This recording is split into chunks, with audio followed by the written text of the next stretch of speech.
and gentlemen, my name is John. I am here from HC3. I have Dr. David Krause here, and we're going to be jumping into something that's really important, something that's hit the news regarding water safety for in fact, all uh, property management organizations, all big industrial properties, anything that's out there. The General Services Administration has put out a new directive where water has to be tested, and that's what we're going to be talking about because nobody really understands what's going on. So we're going to jump into that tonight.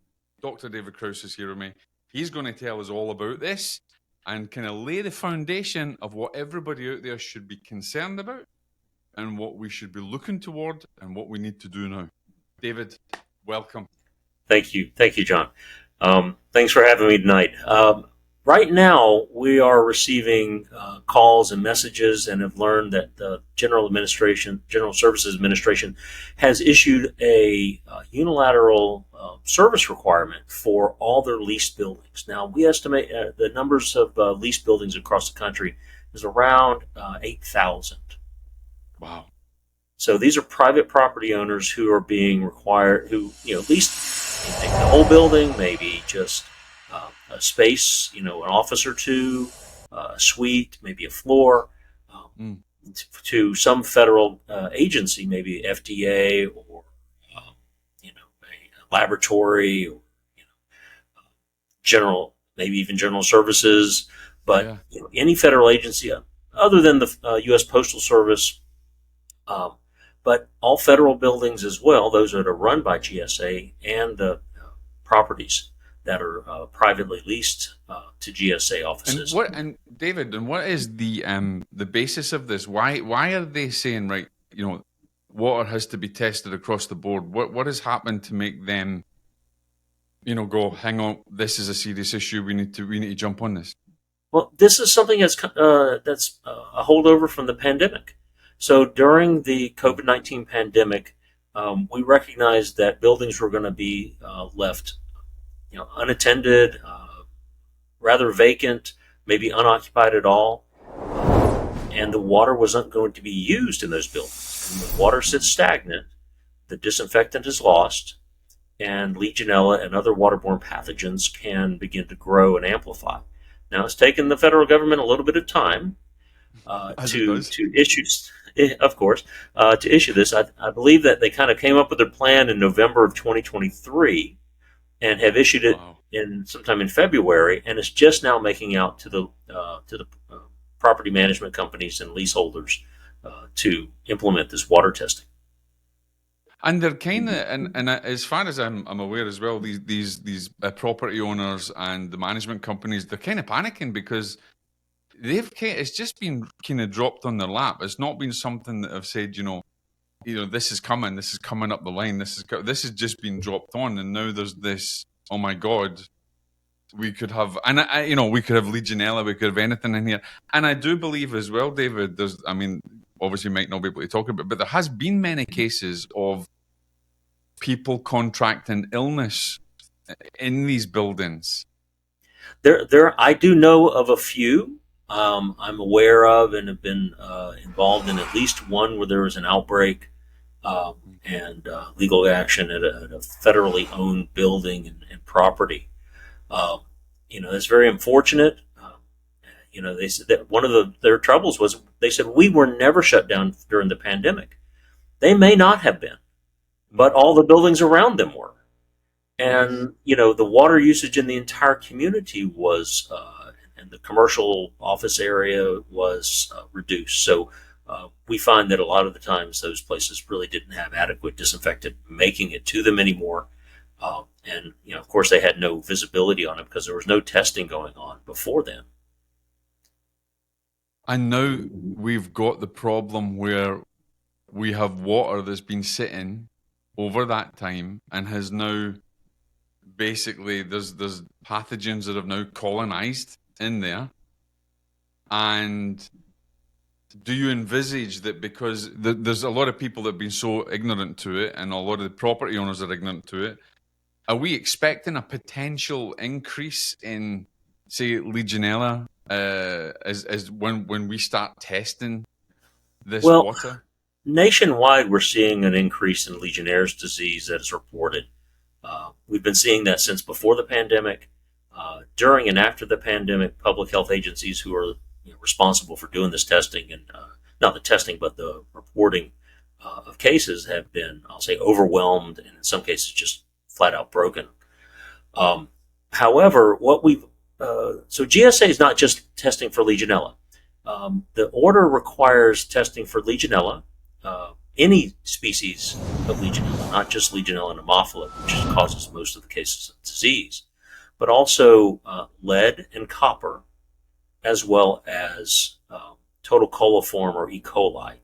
Now, Right. those are just totally different types of tests, but you have to pull them from drinking water, and it's a very modest amount of samples that are going to be collected in these facilities.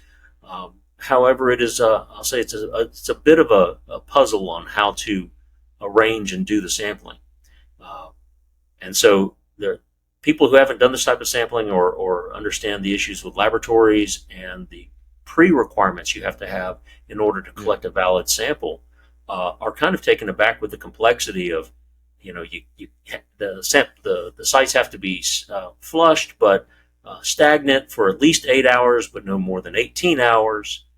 Samples for the bacteria, the Legionella, and total coliforms have to be to the laboratory within 24 hours. So what that causes is a situation in which you can only collect samples between on Tuesday, Wednesday, or Thursday of a work week, because the laboratories are closed on on Saturday, and if you collect samples on a Friday, they won't be there. And then you can't collect them on a Monday because they've sat stagnant over the weekend for most office spaces. So we've only got 3 days a week that you can collect That's a really samples. small window. And on top of that, you might be able to start at 7 or 8 in the morning, but if you've got to ship these samples off, and most places will need to ship them, they're going to have to finish collecting all their samples by 3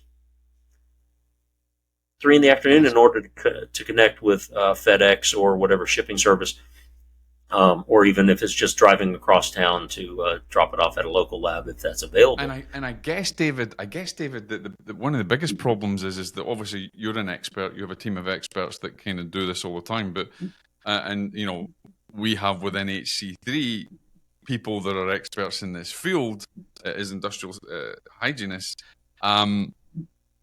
But there's people out there, or there's organisations out there, property management companies out there, they might just think, well, I just need to get a test kit, buy it from Walgreens, get a test kit. But it really is that there's really nobody that's really specialised in this field in any of these companies. So I guess that they must be flying blind.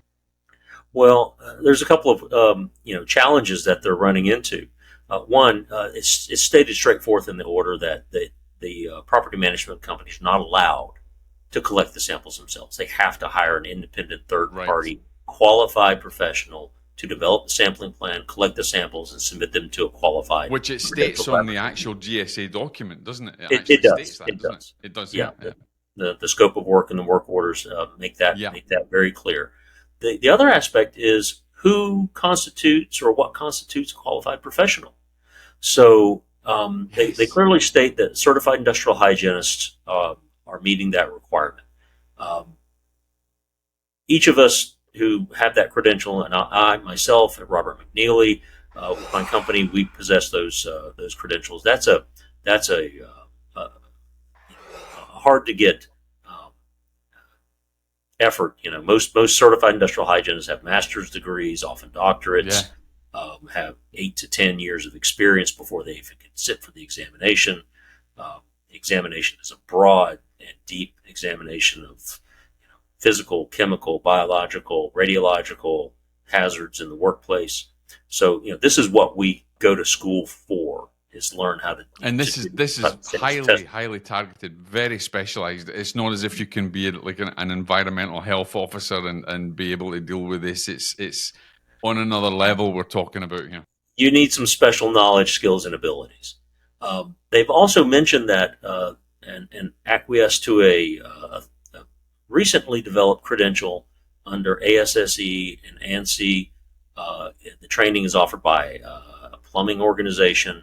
Um, it's a 3 day long, 24 hour, 3 8 hour days course. It's really focused on how to run water management programs, not necessarily how to do efficient sampling. And then certainly on top of that, if you come across any problems and you have to make recommendations or lead a remediation effort, that's not that. That's not the main focus of that 3 day course. And I guess that brings in another problem, because you then have water management, officers or people who are running water management plans that come up against this and realize, oh, wait a minute, I can't touch this because I don't have the experience, the knowledge, I don't have the skills to do it. And so that's causing a lot of confusion out there as well, because there's a lot of property management companies that are thinking, oh, we've got a water management plan. Let's just go to the the manager. Let's see what he says about it. And they're like, well, I don't know. Yeah, yeah. I mean, some of the testing that is done is not typically done in water management plans. Mm-hmm. And the experience of doing that, the unique and frankly some safety aspects of collecting these samples are not are a little bit foreign to their experiences.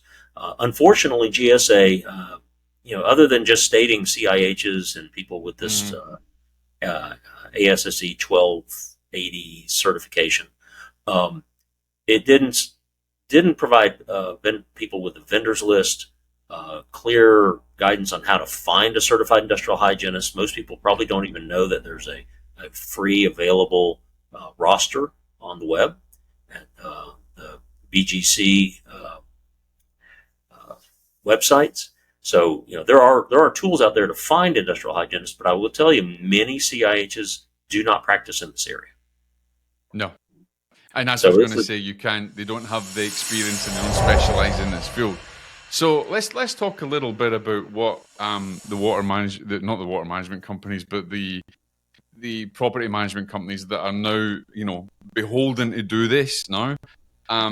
What they should be coming to someone like you. They should be coming to HC3, somebody like you to get help with this. But let's say what can they expect when they come to you and they say, look, we need to deal with this, David. What do we move forward? What can we expect? Let's talk a little bit about that testing, the sampling, and what we do for them. Absolutely. Each building is different, and you may only be testing a portion of the building, but you're supposed to test leased areas. All the fixtures and faucets and drinking fountains. In the area that is being leased, and that's just portion of the building, and it's just that area, plus any drinking water fountains or fixtures or showers that may be in common areas where federal employees or their guests or tenants may actually use. So it can expand to the rest of the building, or at least part of that building. You're also supposed to test the incoming water at a backflow preventer, which is often outside of the building, maybe at the roadside or something like that. So you need to understand where those are. What we're finding is that a lot of the times people don't know their buildings as well as they think they do. Where are the water heaters? Where's the water heater that serves this area?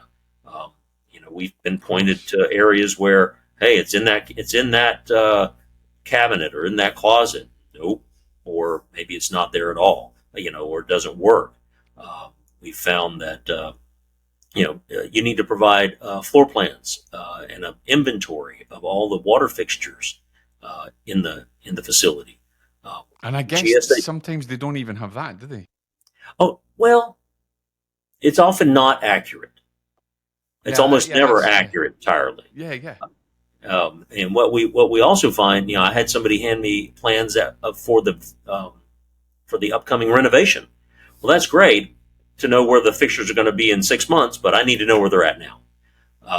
So those are some challenges we're running into, but also just we have to speak with points of contact at the facility, at least 5 days prior, and being able to coordinate that all the fixtures that we need to access to be taken out of service, be tagged, be labeled, make sure that employees don't or custodial staff don't accidentally go in and run the fixtures in the middle of the night when they're doing their work. So a lot of coordination and preparation needs to go into this, and there's a time clock on all of this. So it may be in most cases at least a week before we or someone like us can actually get to the site. Yeah. They're going to have to order sample bottles and special media Yeah. and prepare that for the laboratories. But the results are often, most of the results take at least 2 weeks to get analysis results from. So there you're into 3 to 4 weeks. And one of the things that they've learned is that I think they're supposed to have the reports and everything submitted from the day they receive the notice within 90 days. And so that they're up against the clock. I mean, we're talking, and also we've also got to think as well, and anybody that's out there, is that from even the moment this starts to the testing to when you get it back, if you do have a problem, it's colonizing as we speak. It's actually, there could be something in there that's colonizing. Yes, you may be lucky and it may be clear, but you could have a problem that's in there. And so I want to talk a little bit, David, if I may, about them being more proactive now rather than being reactive, because obviously being reactive is, the horse is bolted and now we need to go and try and shut the door. So let's talk a little bit why they need to do this now, why it's so important, and not to sweep it under the rug or leave it is something that's not going to get done. That is going to be a tough one. All right, so one, to get the testing done by a qualified company as soon as you can is going to be important, because there is going to be a shortage of qualified people and time to get this accomplished. For facilities in areas that Legionella is a bigger issue, where lead and copper in the water, meaning the corrosivity of the water causes lead and copper in these fixtures to be a problem. Total coliform may be an issue. If you have issues, it's probably not just going to be your building.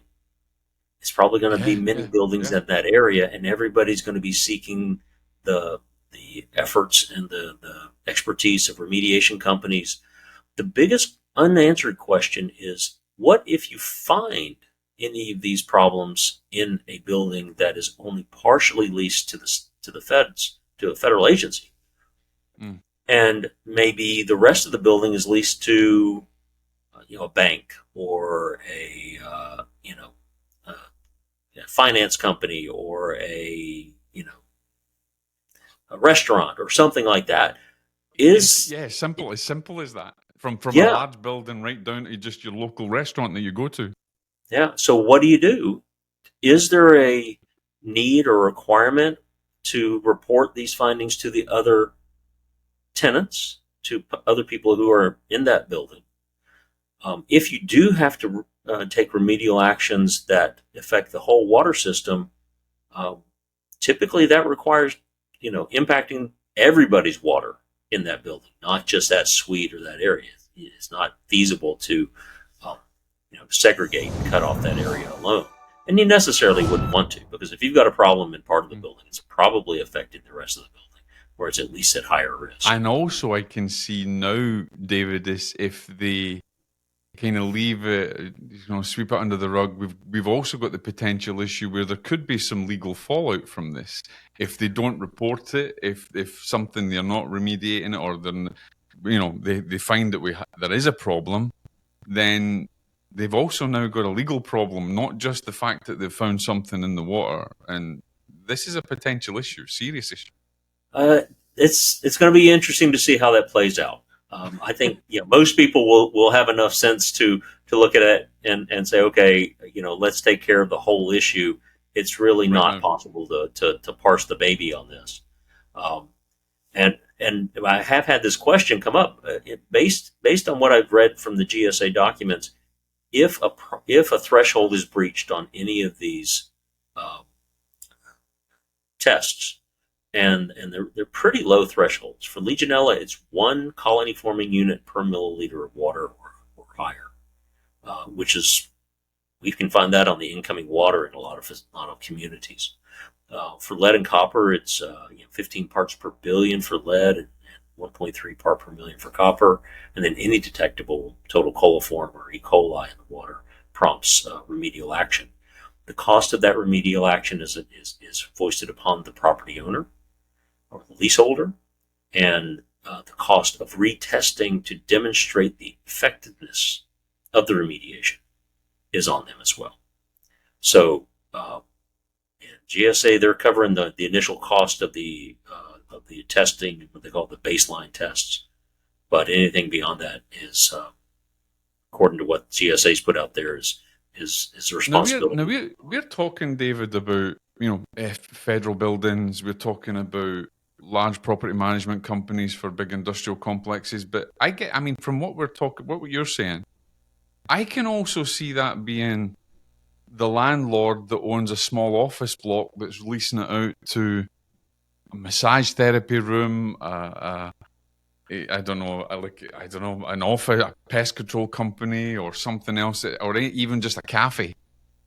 Yeah. That landlord is still going to come under this. This is still their problem, and the leasee or the lessee. Anything over 1,000 square foot lease is encompassed in this. So these are some small properties. The FDA, TSA, all these federal agencies that are intertwined within our communities that do inspections at, water production, like, bottled water facilities. All these places, they have small little outposts and small inspection places all over the country, whether they're in high population areas or rural counties. U.S. Geological Survey, U.S. Forestry Service. These are going to be far-flung places to have these tests, and most of them probably have not ever had any type of assessment or water management plan in place. The other thing that I think is really interesting in this is GSA has just, I'll say inadvertently, initiated probably the largest cross-sectional study of Legionella in building water systems that is not associated with outbreaks or disease. Ever.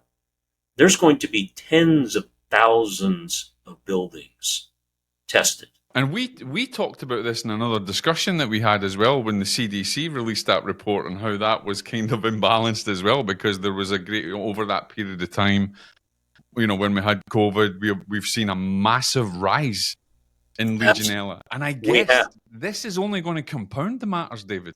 Well, I think it's going to give us some visibility. The question has always been how many buildings have Legionella contamination where nobody's sick, nobody has reported disease, there's no outbreak going on. Yeah, because normally that type of testing is only prompted after there's an outbreak, and that's the way it's been since the late 70s. It's a very reactive process, isn't it? Exactly. And I can tell you, in my consulting, in looking at buildings for other reasons or for, helping them put in a water management program or training and guiding a facility for years, you find that Legionella entering a building and taking up home in various aspects and locations is not unusual. So we find it in the municipal water that's coming into a building, sometimes at pretty high levels. So, finding it at non-zero levels is not a surprise to anybody who's been looking. I think this is going to be a shock to many property owners as well as the GSA as to how many properties actually have, I'll say, a very high risk or potential risk for disease or an outbreak. And I guess as well, one of the other things that could perhaps they need to look at is that if this property is an old property, or if this property has got any kind of history, the chances are is that the water systems coming in, the pipes, the structures, everything else could be old, could be breached, could have a leak, and therefore we have a potential of actually introducing age is certainly a factor. But honestly, I have seen just as many brand new buildings have Legionella contamination as old ones. As a matter of fact, yeah, New Orleans is kind of the mystery to me. That's one of the oldest cities in America, and they rarely have Legionella Yeah, issues. I think it's because of how they treat their water very, very aggressively. Um, but they are I've very seen brand aggressive, new and I think hospitals. they've proven that since the problem that we had with the breach of the levees and all that kind of stuff. I think they've even got more zealous with it. Yeah, yeah. So the drinking water there is highly treated. Um, but whether it's a new building or an old building, we do know that high rises tend to have a higher risk, Yeah, and there's some theories behind that, but I think the numbers bear that true. But I've seen single story properties and nursing homes, apartment buildings. You cannot rely upon a risk factor and standing on the outside saying this building's at risk or not. You have to sample the water to understand that. do you feel, David, that so I'm thinking more now of the kind of high rises that you're talking about, and maybe the nursing homes and the healthcare industry and stuff. That because this hasn't been enforced before, that there has already been potential problems. There's probably been people that have contracted Legionella or contracted other pathogens, and they have maybe either misdiagnosed it or it's never been reported. But I guess that there's probably been contracted illnesses that are actually because of the water. Uh, uh, that has to have happened. Most Exactly, of the yeah. time, yeah. I mean, that's probably the vast majority of Legionnaire's disease and Legionellosis cases there are, because most cases of Legionnaire's disease are not associated with an outbreak. Like 96% are not associated with an outbreak. They're either single sporadic community acquired cases or healthcare. Yeah. And if it's not an outbreak, then it doesn't get investigated. They Public health officials do not perform It's not environmental important. investigations of single Mm. cases. So most of those go unanswered, unevaluated, untested. And so, yes, undoubtedly there are hidden or clandestine sources that are out, in buildings and Yeah. properties all over the country, that are, hidden to people. They don't know. And even if they get sick or someone gets sick, it's not commonplace for them to go back and test every water source they were exposed to. So I think it's going to be an interesting year or so as GSA gets through this. They have all this data in front of them, and Yeah. I wonder what they will do with it. It's going to change the landscape dramatically. We've spoke about this before. I mean, myself and Rob have talked about this and how this is really going to dramatically change things. Um, before we kind of finish off, what I want to do is there's going to be a lot of property management companies out there. There's going to be a lot of landlords that really they don't know. They've kind of heard the Legionella. They've heard the pathogens causing you a dicky stomach, but let's tell people out there how serious this could actually be if there was an outbreak based in their building, or Absolutely, let's give them that. absolutely. Well, I mean, certainly with an outbreak, Legionnaire's disease is a nationally notifiable disease, and in every state in the country, if a person is diagnosed with Legionnaire's disease, the laboratory that diagnoses them, that runs the test, as well as the physician that diagnoses them, are required by state statute to report that to the local county health department. That is then gathered up and sent to the state health department, which then gathers that up Mm, and sends it to the CDC. And they look at trends and patterns and trying to find outbreaks. When an outbreak happens, you will be contacted by the health department. They often implement some frankly draconian efforts to try to break the chain of causes in this outbreak, but it's always after the fact. Back when I was with the health departments, and it was rare to have uh, legal action or lawsuits related to Legionnaire's disease. And nowadays, it is the standard practice.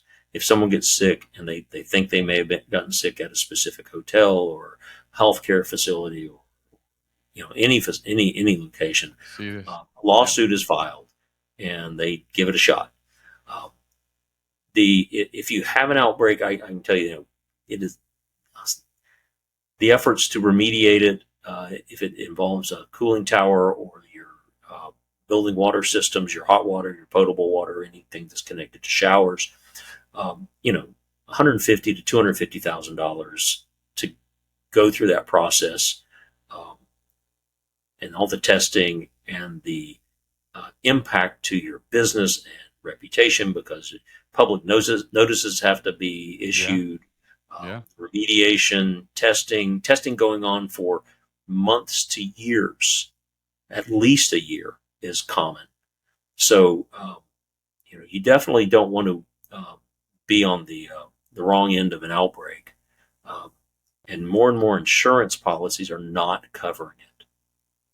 I know, and so that's why they need to take action and be more proactive rather than reactive. And let's face it, ladies and gentlemen, Legionella kills. It can take your life. It's not. Yes, there's different levels of it depending on the person or No, anything else. and But it can kill you. Legionella is the number one pathogen in water systems that kills people.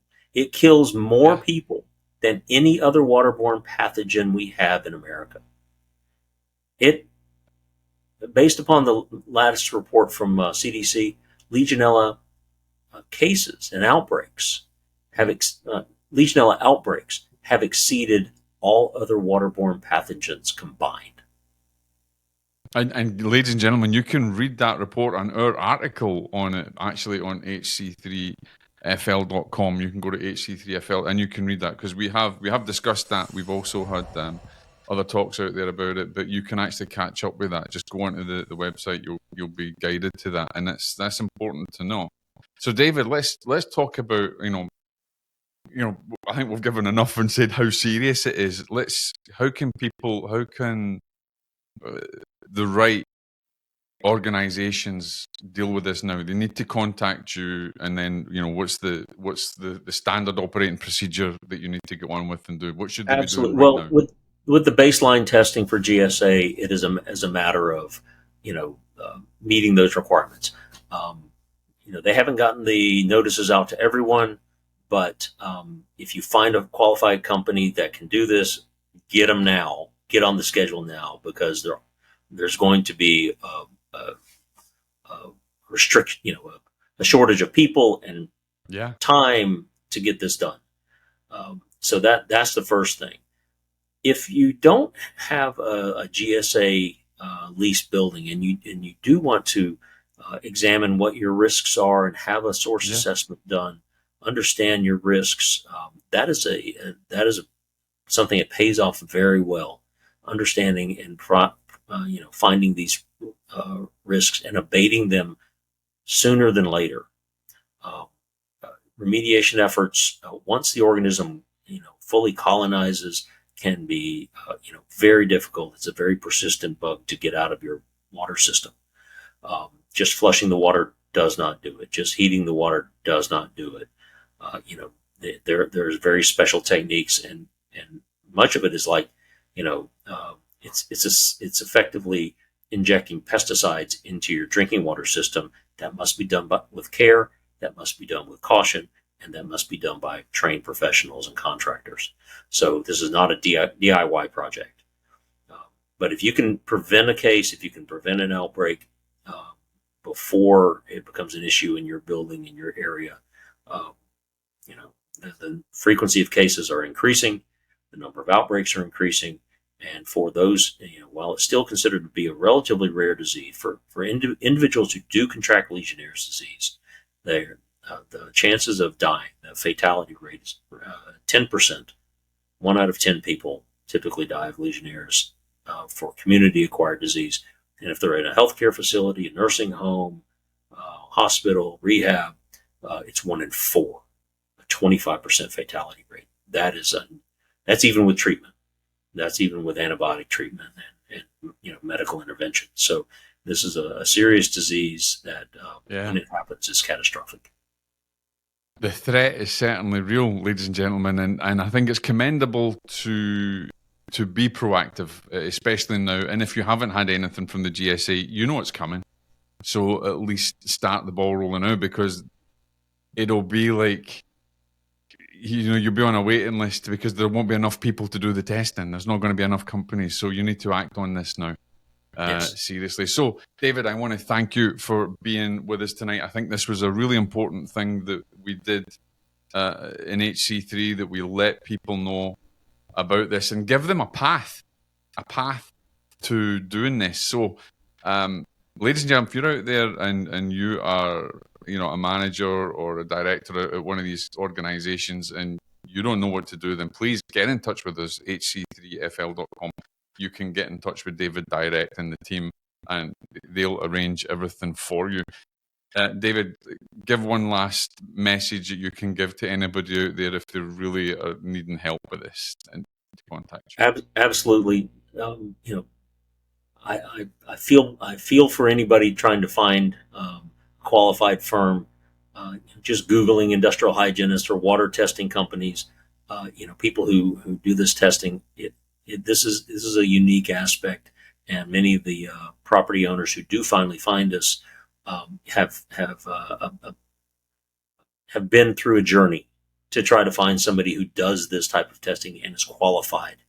Yeah. So, that is a big aspect, and you got to be cautious about having the remediation company or your local,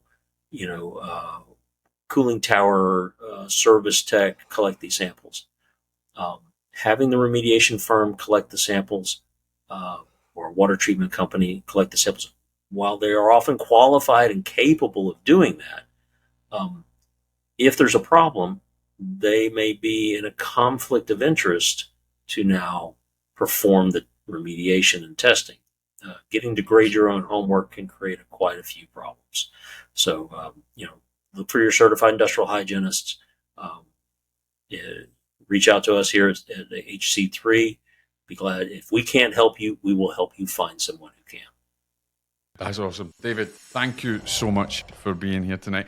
Ladies and gentlemen, we will be back because we'll be monitoring this and we'll be coming to give more education, more talks on this, amongst other things in environmental science and industrial science. So keep in touch with us. Make sure that you visit our website, sign up to our newsletter list as well, because this is something that's really important, and we are glad to be an educational resource for you.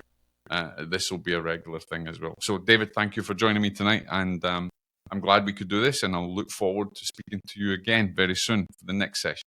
Absolutely. Thank you.